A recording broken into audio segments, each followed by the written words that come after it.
Hey guys, welcome back to the Mad Over Videos podcast by Gach. This is episode 35, and on today's episode, we are joined by Vedanarayanan from Razorpay. He's the head of SMB and startup business vertical at Razorpay, which is one of the finest leading fintech companies of India today. Without much ado, I'd like to add Veda to the podcast and get started. Uh, welcomes, welcome, Veda. Thank you so much for taking time and joining us on the podcast. Yeah, thank you so much for having me over, Pranav. Very excited to be here.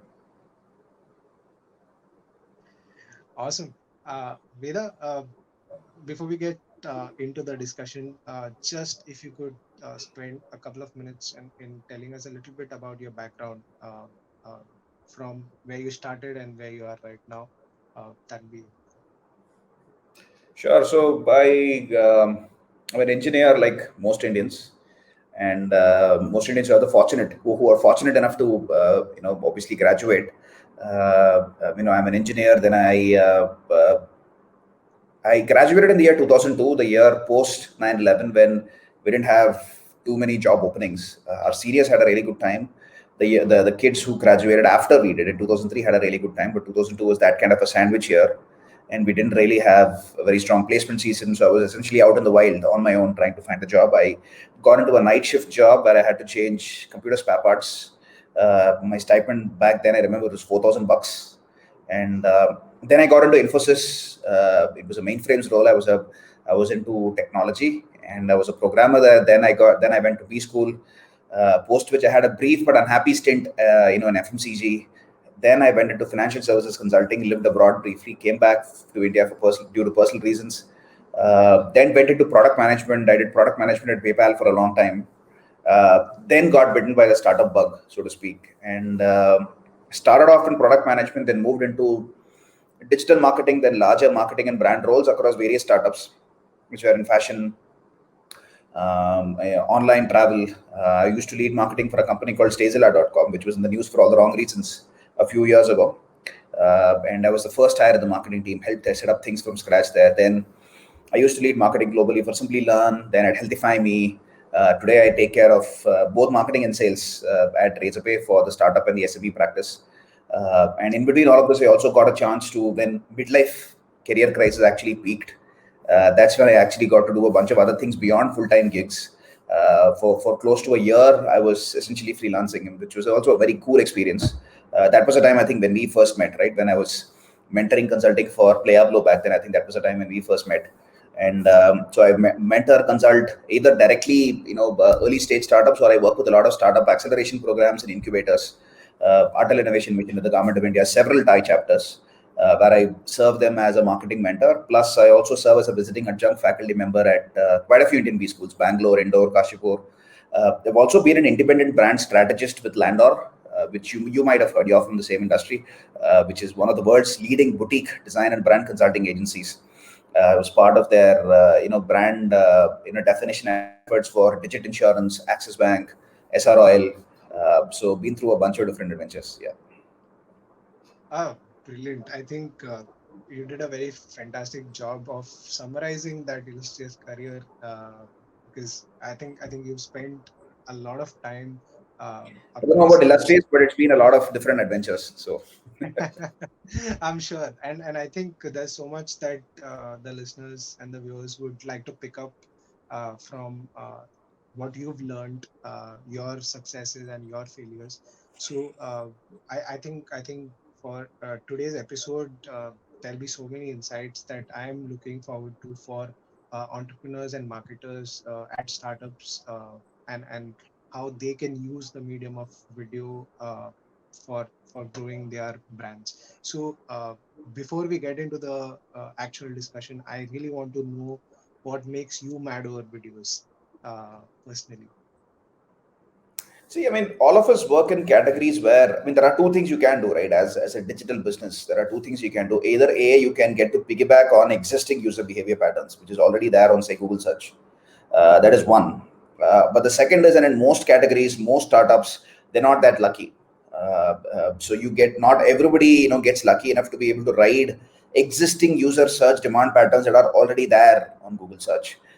So if you're not that lucky, then what do? You need to create clutter breaking content which can differentiate yourself, make you stand out in in a hugely cluttered market to an attention deficient audience, right? And videos are a great way for you to do that. And all platforms, be it Facebook, be it Google's network, all of them love videos and love videos that can drive a lot of engagement, because their business is to make sure that people spend more time on their respective platforms. And videos are a great way for you to accomplish that. So, and I think advertisers, that is essentially the reason why, as an advertiser, as a marketer, I love videos. And the opportunity to be able to create engaging, clutter breaking videos, which can A, talk about what you got to offer as a brand, and B, of course, make sure that it is clutter breaking and differentiated. Right. So I think to get started, the first impression that most of the entrepreneurs or marketers at startups have is that video is expensive.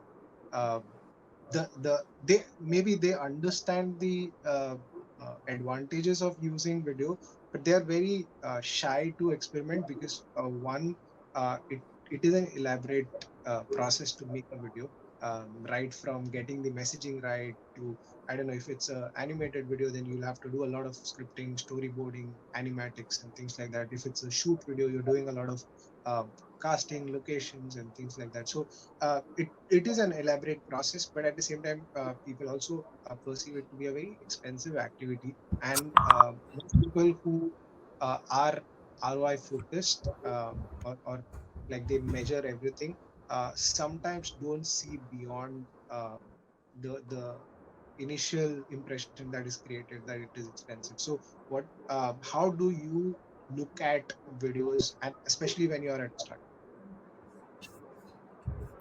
I think you've got to have a horses for courses approach when it comes to videos. You've got to be very clear on what the objectives are. What are your constraints? You've got to be very clear on both. Are you creating that video just kind of looking at the first one first, which is objectives? I think you've got to be very clear on what is it that you're expecting that video to actually do. What is going to be your yardstick for success? What does success actually mean? Are you creating a video whose sole and only job is to make sure that it drives revenue growth for your business, is able to drive new customer acquisitions for you? That's one. The other could be your primary objective behind the video, and you're very clear about it, is to make sure that you can get your brand enough mind space out there in your target customer universe. It could be either of these, or it could be somewhat of an between both of these, where say the primary objective is one end of the spectrum and the secondary one is the other end of the spectrum. It could be either one. So you've got to be very clear on your objectives, and you've also got to make sure that according to that and according to the constraints that are there in place, right? So you could be a company which is completely bootstrapped. You don't have a budget of maybe more than say 50,000-60,000 bucks to actually shoot a video. That could be one. Or you are a well-funded company or a profitable company, and you want to create a really strong brand value proposition. You want to create a strong you want to make a strong statement to the market, in which case you are willing to say spend a lot of marketing dollars in say high quality video production. You want to get say really strong ambassadors to actually endorse your brand, all of that. So that is the other end of the spectrum. Again, you've got to be very clear on what your constraints are and accordingly work within that sandbox. Now, even if, and I think what you correctly mentioned is that there is this misconception that a lot of people believe that video production and putting a video out there is an extremely cumbersome and an expensive task. It's not so. For example, right from the time when I was mentoring, say, a Playablo, we got testimonial video shot for as low as 20,000 bucks with just an iPhone. Or I've done, television commercial production for Simply Learn at 50-60 lakh production quality. So, I mean, both of these work. And you've got to be very clear on what your objectives are and what your constraints are. As I said, I think these are the two key things. As long as you can do that, I don't think video production is a real, a difficult task. In that same Simply Learn, I've had testimonials which have been shot for as low as 50,000-60,000 bucks as well. And because we're very clear on what we needed to do, we've got animation videos done with somebody from a Fiverr, right, which is a large marketplace where you've got a lot of freelancers out there. We had a spokesperson who does this for a living, who was just picked off Fiverr. We needed an Asian American to present a more global image of the brand. We got that person picked from Fiverr, and at a 60, and we paid him $60. Right, on a green screen background, we had the entire shoot done, and then we have pasted the animation on top of that with the in-house team. And we had given that person a script, and the person had to just read it out. Fantastic actor, and it came out really well. So I mean, you can do multiple things with videos. Be very clear on A, your objectives, and B, your constraints. Absolutely, very beautifully put. I think this should clarify uh, how to get started. But when it comes to getting started, what is that you get started at? Because there are so many kinds of videos that you mentioned.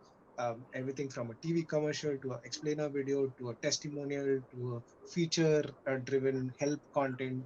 There are so many things out there. What is the first video that every startup should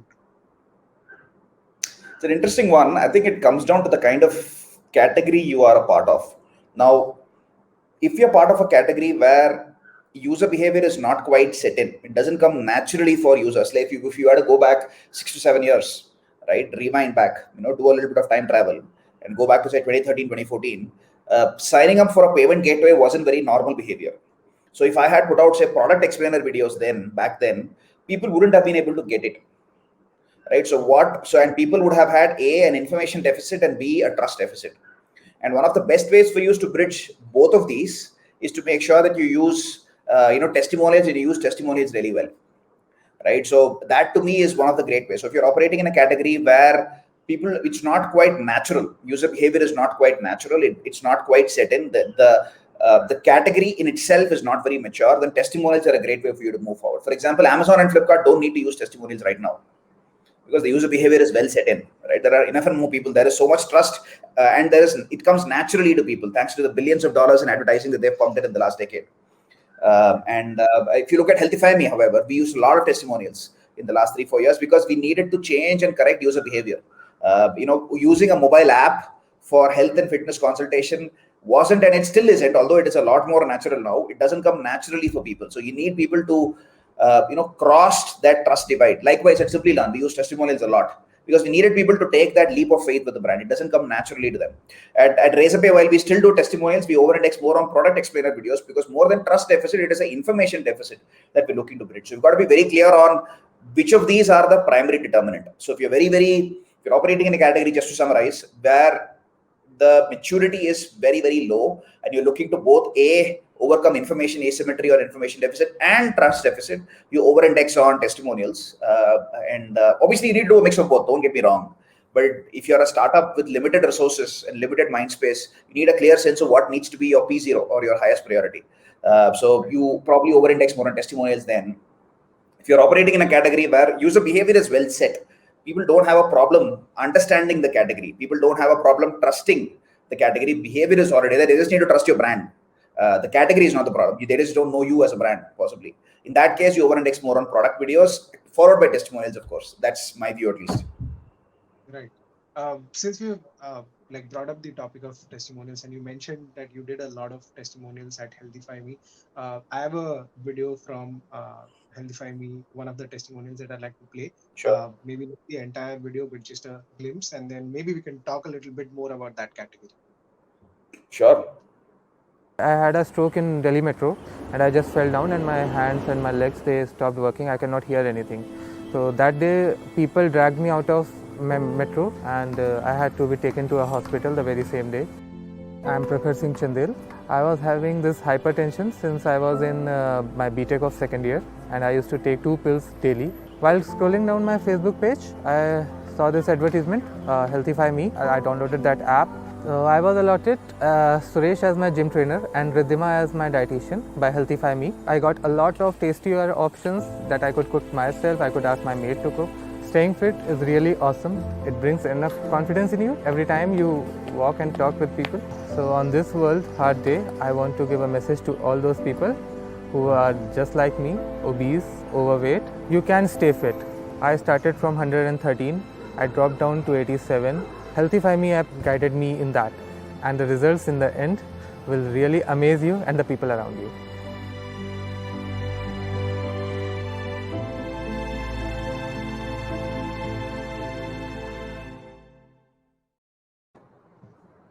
Yeah, so I think you guys found one of the user of Healthify Me whose story was very relatable. Um, um, got him convinced to come in front of the camera and talk about it. Uh, how difficult it is to get one of your uh, users to like share their story. And again, like if you're talking about other products like I don't know if it's a software product and all, it's relatively easier to share. But when it is a product like Healthify Me, it's a personal story, right? You're talking about your own health, and not the good side. You're talking about being overweight and things like that. So it's sort of hard to. Was it hard rather to convince somebody to come on camera and talk about that? I mean, yes and no. I mean, some people are camera shy. They probably don't want to talk about, their health journey. But a lot of people are more than open, because in this case, people actually want to, showcase the fact that they've gone through a transformation and a positive transformation. Because the people featured in the testimonials are those people who are not in the midst of a transformation, but people who have already been through a significant positive transformation. So in that sense, they want that level of social validation and social proofing, saying that I've actually been through this. I gained muscle. I've got a six-pack ab. I've lost weight. I'm a young mother who overcame post-pregnancy, baby fat. I overcame hypertension, right? I overcame diabetes. I got rid of that beer belly, which I got because of a sedentary lifestyle. So people want to talk about all of these things. Yeah. So this is one side of it. Like you convince the customer to come and talk about this, to show them the value that they can get out of spending that time on video. Whereas, what are the benefits that you as a brand generate when you put out a video like this? Like for your customers, for other stakeholders, what's that value that you unlock when you put out such videos? I think the biggest thing is trust, and you're able to build greater empathy towards your prospect. And Facebook actually affords you the ability to be able to target specific customer cohorts with specific creatives, featuring people who essentially are stereotypes taken from that cohort. So if you're targeting 40 plus or 45 plus men who have some pre-existing condition, lifestyle condition, you can do that with a specific kind of a video. If you're targeting 20 something men who are looking to muscle up, for example, who are younger, you can target them with a specific kind of video featuring a specific kind of a younger demographic male. If you're targeting again, young mothers, for example, who've just given birth to kids, right, mid-30s women, you can target them again with specific kind of a creative featuring a specific kind of a persona. So, and more than anything else, what it drives for you is greater empathy, because when the recipient actually sees that video, he or she can put themselves in the protagonist's shoes. And I think which is very important and helps build a lot of trust to the brand. So as a brand, we did very little talking ourselves. We let our customers come forward with authentic retellings of their life transformation journeys, and that was probably the most empathetic way for the brand to communicate. Right. So, where do you see the testimonial video come in the whole buyer journey? Is it at the top of the funnel, or is it just before they're making the buying decision? Where do you think it makes the most impact? That's a good question. I think it plays an impact at all of those points where there is a certain where there is a need for the customer to do some kind of an inertia pole vault, so to speak. I'm just using a made up term right now. I just thought of it right now. And because at various points in the buyer life cycle, the customer goes through various levels of inertia barriers, right? And you need the customer to actually do a little bit of pole vaulting and jump on top of that barrier and come to you, right? Closer and closer. It's like you've got a bunch of different obstacles in the obstacle course, and you've got the brand at one end, and you've got the prospect at the other end of the obstacle course. You need the prospect to hoop across and leap across all of these inertia barriers. So I think testimonials are a great way for you to get that prospect to leap across all of these, pole vault across all of these inertia barriers. And these inertia barriers can come in at various points. It can be right up front where the customer is extremely skeptical. They have no idea about the category. They've got no idea about the brand. It can work at that stage. It can also work right at the end of the funnel as well, right? Where customers are thinking about it. They're not very sure. They're sold on the brand. They're sold on the category, but they're getting some cold feet, right? So they're not very sure if they should go ahead with it. It could even work back then, slapped in with some kind of a FOMO building device as well. Combined with some kind of a FOMO building device, like some kind of a marketing promotion offer. So it can work at both ends of the spectrum. Right. Interesting. I think this pole vault across the inertia hurdle is something which is a very interesting theory that you just shared. And while you were talking about this, I could imagine this as a video by itself. Like if you were to show a customer making that journey from the starting point to the end point where your buying decision is made, and every hurdle is shown. I think if Gutch ever has to make a ad for the testimonial video product, because we have productized testimonial videos that you can shoot a testimonial video in any pin code now using Gutch. I think if you were to ever make a video ad for that, I think this could be a very interesting concept that we could use. Of course, credits to you for sharing that thought. But I think that also takes me to the next question of the explainer video, right? We also spoke about explainer video. Now, explainer videos, in my mind, I would like to talk about both kinds. One is the overall product explainer, and one is feature explainers. I think people often sort of confuse between them, or rather say that one is itself sufficient. I want to understand the difference between these two, and how important are both. Like communicating the overall product message, this is what the product can do, versus breaking down features and then maybe communicating around specific use cases. Yeah, interesting one. I think that is both of these have a place. I think if you and both a product video and a feature video, I think are extremely relevant in cases where the category is well established, as I said, and the user behavior is kind of well established, and it is not so much.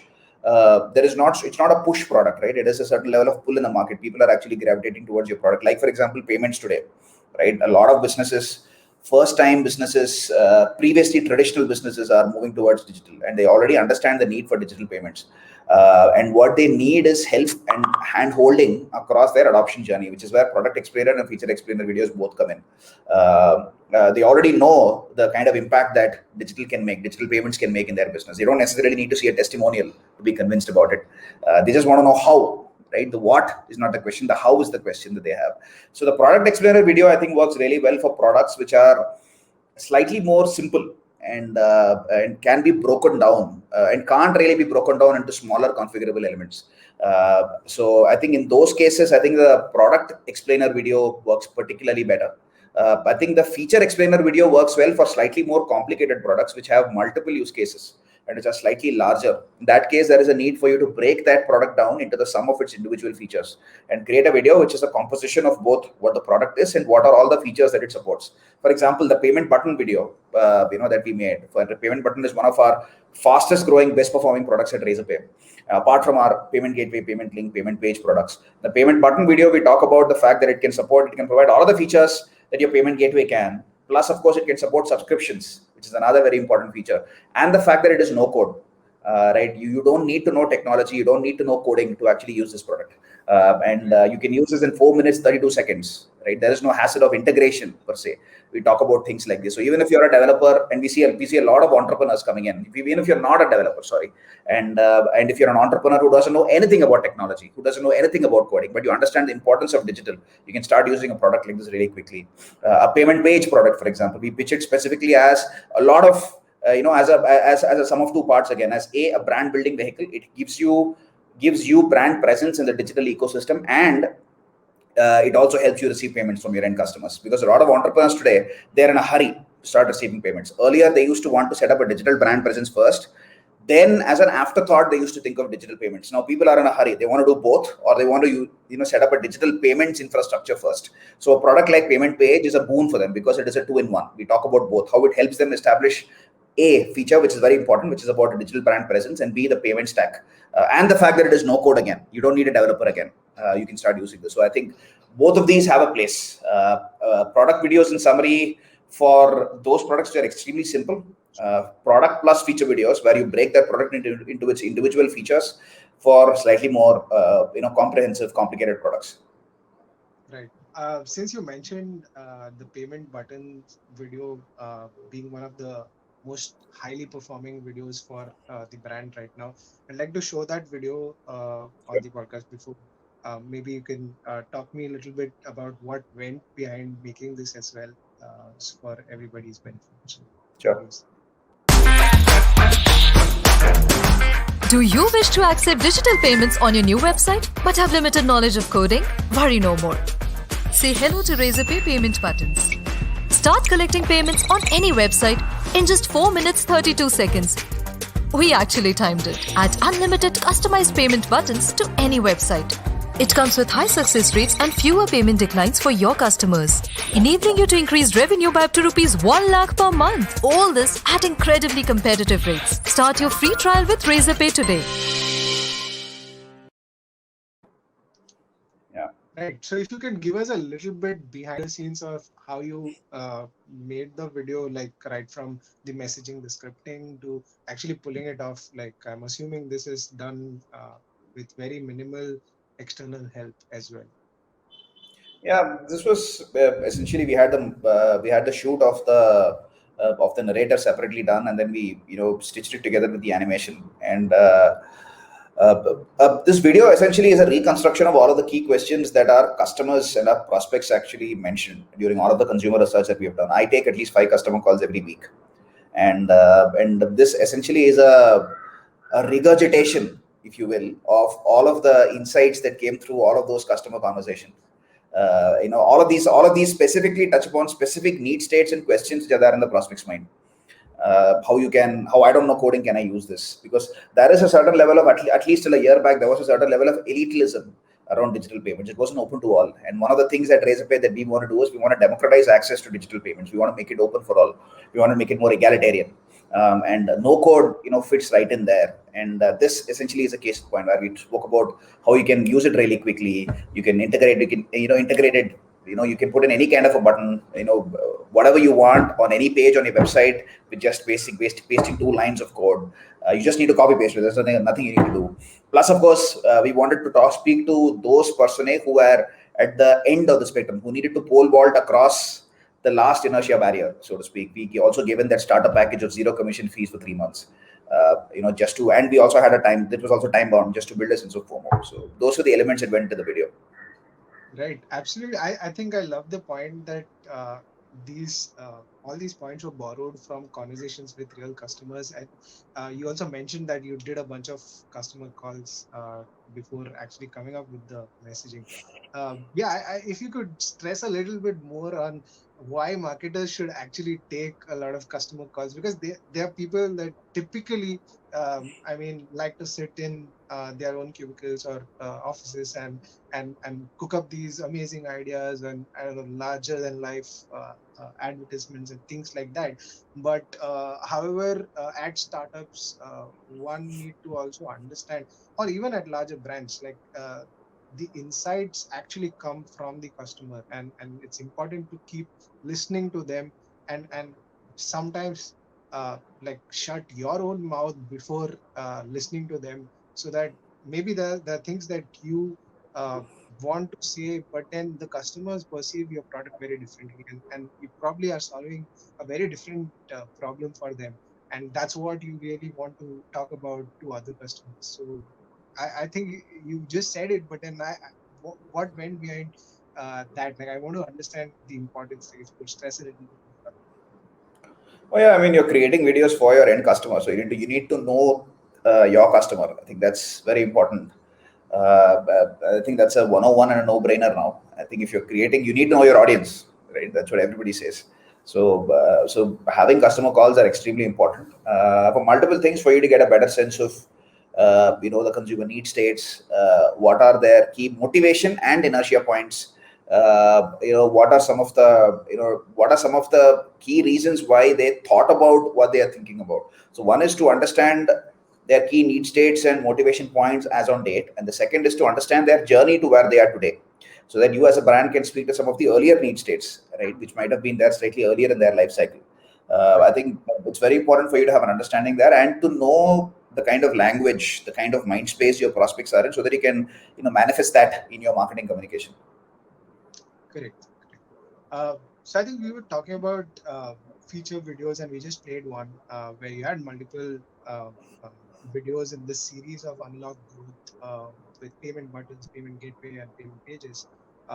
I would also like to talk about a different kind of a product video. Again, format-wise, this is slightly different. This is pure animation where there's no real person talking to the camera, etc. But you're sort of um, like I mean, it's a different format by itself. Like, what makes that difference in choice to go for one format versus the other? I'd like to know a little bit more about that. But before that, I'd like to play this video for the new product Razorpay X. Again, this a disclaimer that this video was made on Gutch by Razorpay. So something that both the brands Razorpay and Gutch are proud about. So I proudly present to you the video of Razorpay X. When you hear the words business banking, what comes to mind? Invoices, spreadsheets, bank portals, due dates, taxes, and when you think you're finally done. What if there was a simpler way to do all this and more? Meet Razorpay X, a banking hub for businesses of all sizes. The one place for you to do everything. And when we say everything, we mean everything. Get started with a current account to receive payments and make payments, one at a time or thousands at once.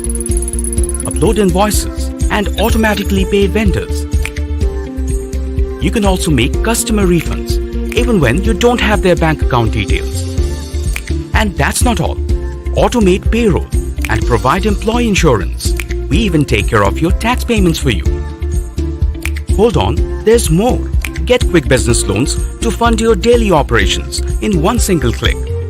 And with Razorpay X corporate cards, the more your business grows, the more credit you can get. Do all this on a powerful dashboard and always know where your money is and where it's going. So no more sleepless nights with your spreadsheets.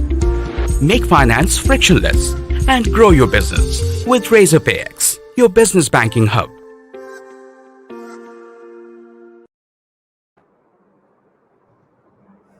Right. So again, a very different video than what we just saw previously.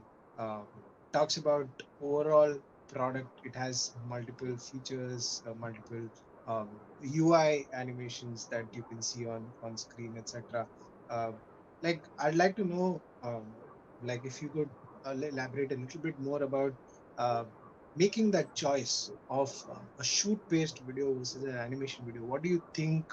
Uh, is the choice, because a lot of times people are like confused. Like, I've seen brands who've approached uh, like Gutch to get their videos made on the platform. They don't know, like, they want to create a video for the brand, but then they don't know whether it's a shoot based video or a non-shoot based video that they have to do. What is your approach? How do you sort of answer that question? I think it's a function of multiple things. I think one of the important things is time. So do you want to do? Can you go through manage the logistics of doing a shoot-based video versus doing something which is animated, which has a shorter time to market? Obviously, if it's not a very complicated animation, that disclaimer being applied. The other key thing is, and this is something that we have taken a conscious call as well as a brand. And this Razorpay X video is slightly older.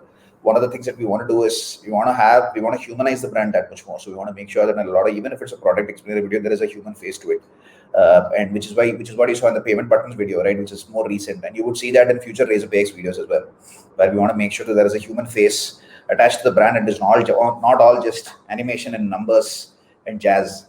But I think that is also a conscious call that we had taken. So it's a question of multiple things.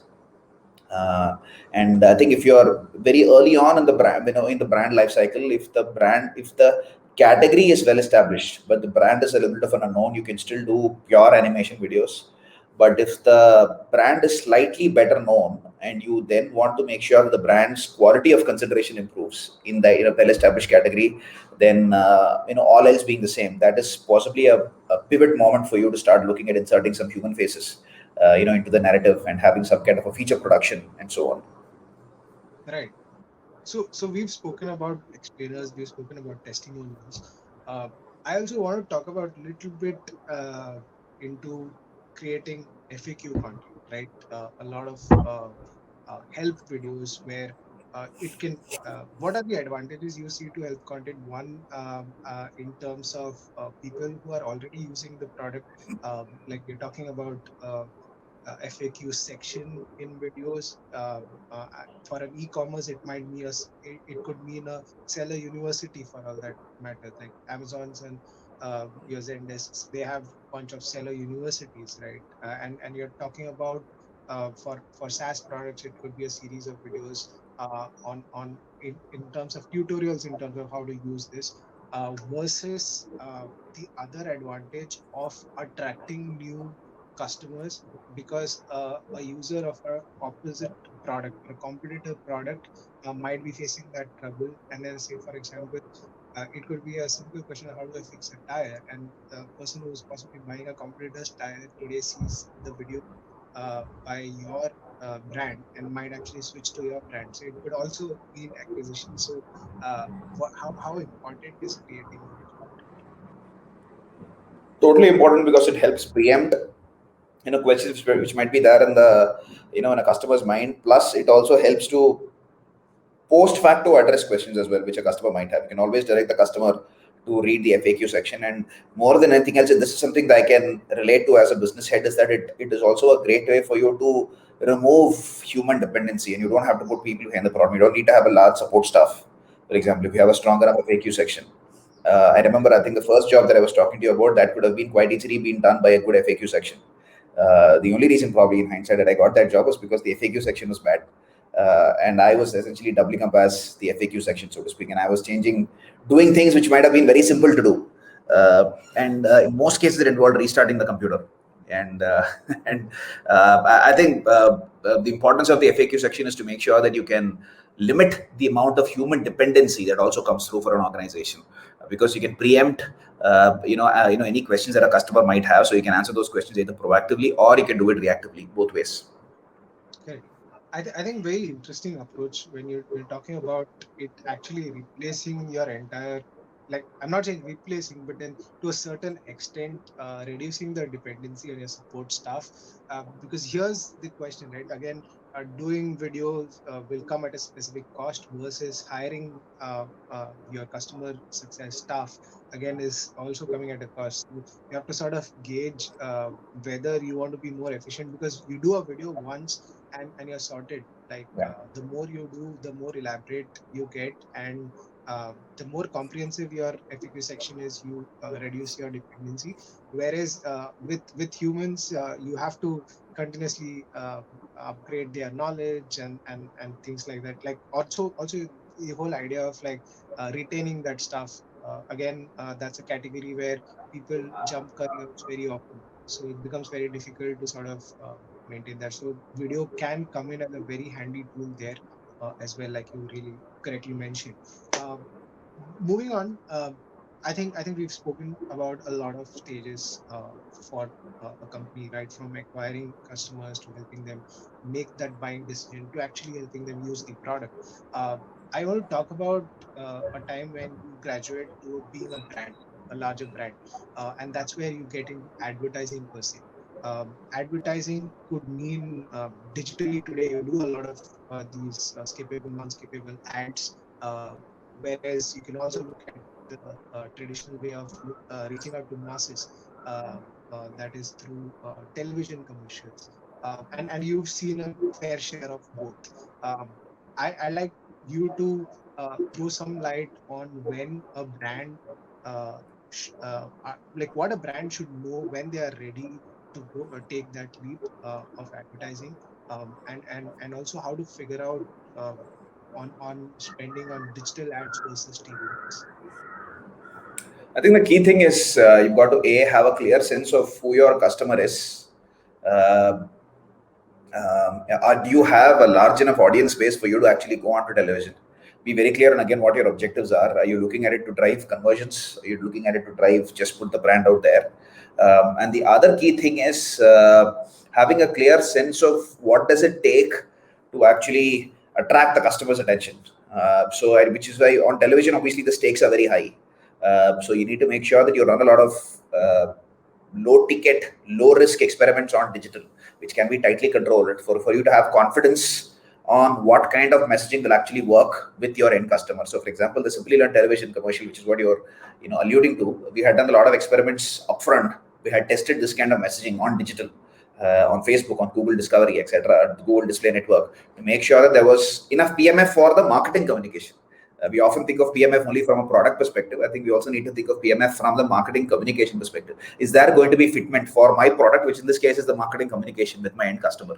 And I think as long as you can have enough confidence that there is going to be PMF for your marketing communication with your end audience, and you know that you've got a large enough audience segment, you're clear on your objectives, and you want to force amplify a lot of the work that you're doing on digital. So there are, but in your overall marketing arsenal, you've got forces and you've got force amplifiers. Your forces are your regular breadwinning channels, right, which could be a Google, which could be your Facebook channels, etc. You also need force amplifiers, right, which can increase the overall brand awareness for your brand, and B, help your force channels perform better over time, which is where things like television come in. And once you're able to check off all these boxes, you can look at ATL, above the line advertising, like a television campaign. Yeah. Talking about the ATL campaign that you just mentioned, we'll play the Simplilearn commercial that you worked on, and maybe you can tell us a story behind, because again, it features one of my favorite actors, the late Irfan Khan. Yeah. Again, maybe if there's some stories that you could share as well. So, right. So, tell us a little bit about how this came into existence. So we wanted to use the basic genesis of the idea was the fact that we wanted to use some kind of a metaphor to talk about, the rush to the top, when it comes to career. And then we talk about Shatranj. We said, why not Shatranj, right? The game of chess. It's like a game of chess. And everybody wants to become a Raja or a Rani. And we thought that the corner office, right, or the Raja Rani ka cabin is one manifestation of the throne, so to speak, right, that a Raja or Rani sit on. So we thought we could use all this. Plus, we also felt that if you have a tiled office floor, it actually looks like a chessboard, right? If you got a black and white tiled board. So that was the genesis of all this. And then the script was stitched on top of that. How Simplilearn helps you get to that Raja Rani ka cabin, which is what everybody wants to. And that was one of the key differentiating aspects of the brand. Other brands in the edtech space, they spoke about learning for the sake of learning for the love of learning. Whereas at Simplilearn, we were very clear that it was about certifications and the fact that this was learning with a certain tangible end goal, pot of gold at the end of the rainbow, right? Which is career growth, faster career growth than the rest, pay raise, promotions, all of that, right? Which helps you get to the Raja Rani ka cabin. You're not just learning for the sake of learning. Yes, you love that subject plus, but you're looking for something tangible out of the entire exercise, which is why our course completion rates were much higher. So that basis, all of that, we came out with this particular, communication. Right. Like I'm trying to understand here, Simplilearn as a brand also reaches out to masses, because I think majority of the people watching television is or possibly could be in the working population range that we talk about. But today at Razorpay, what would your judgment be? Would Razorpay do a TV commercial anytime soon? Would Razorpay stick to doing digital, and why?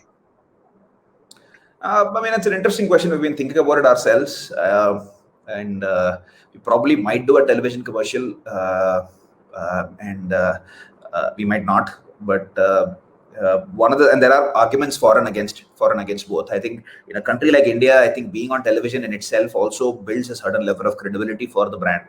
But the other, of course, the downside is the other flip side to that argument is that it's a high stakes investment. If you're doing television, there's no point doing it beyond a certain, there's no point in cutting corners. If you want to do it, you want to go big. Because there's so much noise out there on television. If you run a small campaign, you won't even be noticed. That investment is not even worth it. So if you've got to make that investment, you've got to make a really large investment. Otherwise, it's not worth the effort.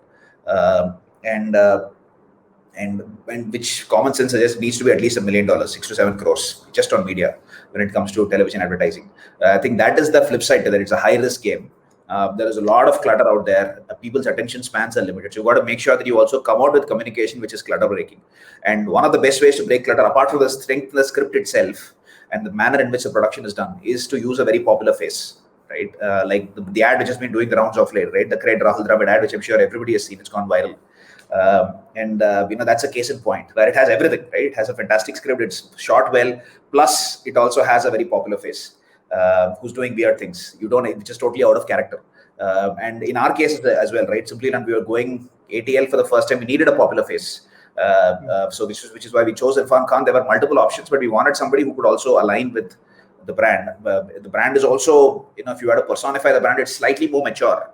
So we needed somebody who was slightly older. We couldn't have maybe a Hrithik Roshan, right? Who, although he's a little old now, he has a lot of young vibes, right? So we needed somebody who's slightly sane. In fact, Rahul Dravid is also in that shortlist. Should we have a Rahul Dravid? That was also something that we were thinking about.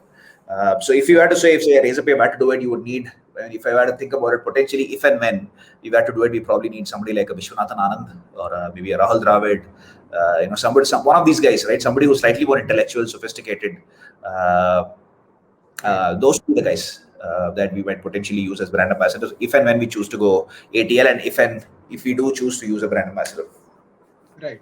I think you brought me to the conversation that I wanted to go to, because like you mentioned very clearly that you need to understand whether your end customers are there or no. That's one part of the equation. The other part is just being on television creates a different perception towards the brand. And that's what is running in the minds of a lot of people who've possibly seen that Cred ads, right? The Cred ads are again, they sort of pique your curiosity, that's for sure. But are the end customers that Cred is looking at or in large numbers, one, and are they hanging out on the channels that these ads are being shown? Was the second question. But I think since they're doing it, I think they have the answers to these, and it's for most of the brands to figure it out for themselves before they take that step. In Cred's case, I think they're looking to create the category itself, because the brand itself is in a pretty, it's in a space where a lot of people have not been. It's not just another e-commerce portal. So the first thing that they need to do is break clutter and put the brand out there and get the brand noticed. And I think they've done that. They've established Mindspace. And obviously, no better way to establish Mindspace than go ATL and go on television. And obviously, there will be a lot of pilferage. There will be a lot of wastage, because a lot of the audience will be irrelevant. They might see the ad as a really cool ad. They might laugh. They might clap, but they might walk away without any kind of relevance to the business or the brand. But I think it's helped the brand really get out there. It's become almost a household name now. Even people relevant and irrelevant, everybody knows about it. Now the next challenge for the brand comes, wherein they need to take advantage of all of this awareness and translate that into actual relevant awareness for the brand. And I think that's where the next challenge is. But I think they've done a really good job of breaking clutter and establishing Mindspace and putting the brand and the category out there, because it is not very well. A lot of people don't get what Cred does, right? So I think that is one thing which they've also managed to address really well through these kinds of ads, right? Now and even if people didn't get it from the ad, they would at least go and research about Cred, because these ads were so hilarious, they were funny, they were clutter breaking, and a lot of them have gone viral, right? My own personal favorite is the Govinda one, right? And Govinda is one of my favorite actors. And people, even if you didn't understand what Cred did, you would still go and look it up. And I think in that lens, I think it's checked off a lot of these boxes. Right, absolutely. This is coming to an interesting end. We spoke about your own brands that you've been a part of, and now you also sort of spoken about a brand which is possibly, I won't call it a competitor, but then it's in the similar domain, and most people are really shy off from talking about it. And I was so glad that you gracefully appreciated. Cred is a client, by the way. Sorry?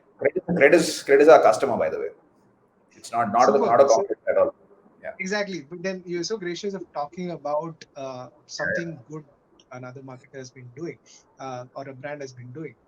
With that, I want to understand and take a peek down the inspirations behind your own work and your own journey. You could mention about a few people that you really learned from, the work that you admire of theirs. It could be brands that you've been a part of, brands that you really admire outside of your domain. This is the right time to give those shout-outs. So a brand that I've always admired, always look up to, has been Airbnb. I think it's a fantastic brand. It's one of my all-time favorite brands. That's right up there. In terms of the brand communication, language, consistency, it's just a fantastic brand.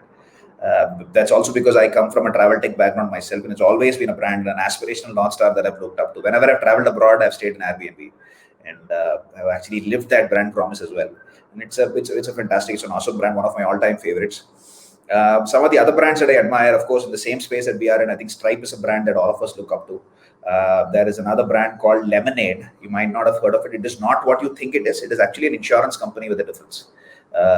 It's a very unique name for an insurance company, but that's the kind of design and the brand language that they have is fantastic. In fact, Digit Insurance, when we did the positioning for Digit Insurance, one of their inspirations was Lemonade, which is it's not in India, it's based in New York, and it's a fantastic insurance company with a difference. It is not what you would think an insurance company is, right? Staid, old, slow moving. It's none of that, right? It's very young, it's very vibrant, it's very energetic, which is all of the brand ethos that Digit Insurance wanted to bring to the table in India. A whiff of fresh air, so to speak, right? A breath of fresh air, which is what Digit is in India and Lemonade is in the United States. Some of the other brands that I particularly admire, I think Freshworks is a brand in the B2B SaaS space. It is quite easily one of India's most recognizable B2B SaaS products out there, right? And it's a fantastic brand. The kind of positioning, design language that they have, it's amazing. I love GoDaddy, by the way, which is also a partner of Razorpay, and I love their communication again. The fact that they focus a lot on local vernacular. A lot of brands shy away from making themselves relatable to the masses because they want to be sophisticated, so to speak, and they want to stay quote unquote aspirational. But again, it's very important to know your customer. If your customer speaks Hindi, they speak Tamil, and they are salt to the earth, hardworking Aam Aadmi, you need to speak their language. And I think GoDaddy has done that really well. Not just now, but even in some of their communications they've been doing for the last 4, 5, 6, 7 years. Even now with their recent MS Dhoni campaign. And I think GoDaddy is a brand that I've always admired as well. Absolutely. Fantastic list of names, I think, for everybody to get inspired by. Other than that, I think whatever you've shared today has been so inspiring itself for people who are on this journey of figuring out how and where to use videos in their brand's adventure, rather, would have found a lot of insights from today's conversation. So I'd really use this opportunity to thank you so much for taking time out of your schedule and doing this podcast with us. And I hope you continue to contribute to the Mado Videos community going forward also. Cool. Thank you so much for the opportunity, Pranav. It was a pleasure speaking, and let's stay in touch. Awesome. Thank you so much once again. And we'll sign off and we'll be back with a new episode very soon. Thank you. Yeah, and to the audience, stay safe, take care. I know we live in pretty unprecedented times. Looks like the virus is rearing its ugly head again. I want all of you to stay safe, take care of yourself, take care of your loved ones. Yeah, stay safe. Bye-bye. Cheers. Goodbye.